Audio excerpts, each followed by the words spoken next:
School पर अचानक मुस्कुराते हुए लोगों ने हमला कर दिया। दो तालिब इल्म बेदिली से बाहर भागे, लेकिन जैसे ही वो सड़क के एक कांटे पर पहुंचे, उनका सामना दो और मुस्कुराते हुए आदमियों से हुआ। मुस्कुराते हुए मर्दों ने लड़के को एक तरफ धकेल दिया, फिर लड़की को उठाकर अगवा करने का इरादा किया। लड़की ने अपने आप को दीवार से लगा लिया, सख्त जद्दोजहद की, लेकिन कोई फायदा नहीं हुआ। ये देखकर लड़के ने आग बुझाने वाला आला पकड़ा और मुस्कुराते हुए आदमी को बेतहाशा मारना शुरू कर दिया। कई चक्कर लगाने के बाद आखिरकार उसने उसे जमीन पर गिरा दिया, लेकिन मुस्कुराते हुए आदमी जल्द ही दोबारा पकड़कर राहदारी के बीच में घुस गए। इस लम्हे दोनों को आखिरकार याद आया कि वो मुतगय्यर थे। उन्होंने लड़की को तसल्ली दी और जल्दी से अपनी सलाहतों को मुतहर्रिक किया। अब वो फरार होने के लिए सिर्फ अपने आप पर भरोसा कर सकते थे। लड़के का जिस्म कांप रहा था, तवानाई जारी कर रहा था और उसने फौरी तौर पर रोशनी से ज़्यादा तेज़ रफ्तारी से हवा में टकरा दिया, जिससे रास्ता बना। तमाम अजीब व गरीब वाक़यात ने दानी नाम की एक नई लड़की की तरफ इशारा किया। उसकी आमद के बाद से उसके साथ अजीब व गरीब चीज़ें हो रही थीं। अकेडमी में दीगर उत्परिवर्तियों के बरक्स दानी को मालूम नहीं था कि उसके पास कौन सी सुपर पावर है, जिसकी वजह से माइक उसे हकीर नज़र आता है। लिहाजा स्कूल के बाद की सरगर्मी के दौरान मैक ने दानी को धोखा दिया। उसे कहा कि वो फौरी तौर पर स्कूल से फरार हो जाए, वरना वो दोबारा कभी नहीं जा सकेगी।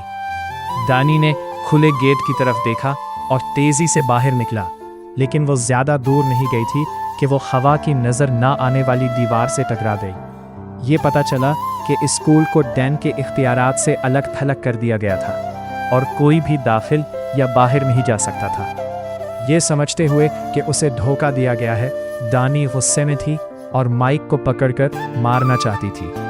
वो अपने जज्बात को निकालते हुए सिर्फ बेबसी से ज़मीन पर घुटने टेक सकती थी। वापसी पर उसकी मुलाकात कैनन बॉल से हुई। क्योंकि कैनन बॉल अपनी ताकतों पर काबू नहीं रख सकता था, इसलिए वो हर रोज़ चट्टान से बंधे रहकर ही उड़ने की मशक कर सकता था।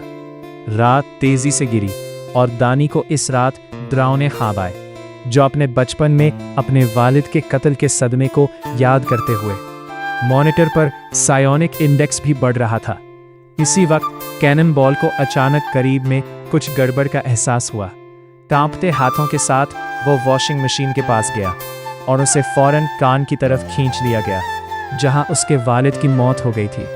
उसके वालिद ने उसकी आंखों से खून बह रहा था, उस पर इल्ज़ाम लगाया कि उसने अपने इख्तियारात को ख़राब करने दिया, जिसकी वजह से कान गिर गए और उसे हलाक कर दिया। अगले सेकंड कैनन बॉल को एक ताकतवर तवानाई से उड़ा दिया गया। अगले दिन मैक और डैनी ने फिर बहस की। लड़ाई के दौरान दानी ने उसका सर पीटा, जिससे वो बेहोश हो गया। तलवार के वार से फौरी तौर पर मुश्तइल होकर मैक ने अपने मैकेनिकल बाजू और लाइट सेबर का इंकशाफ किया।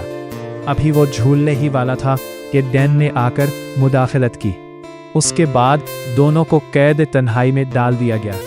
ताहम कैद के माहौल ने आहिस्ता आहिस्ता दानी के दिल में परछाइयों को बेदार कर दिया और उसकी सुपर पावर खामोशी से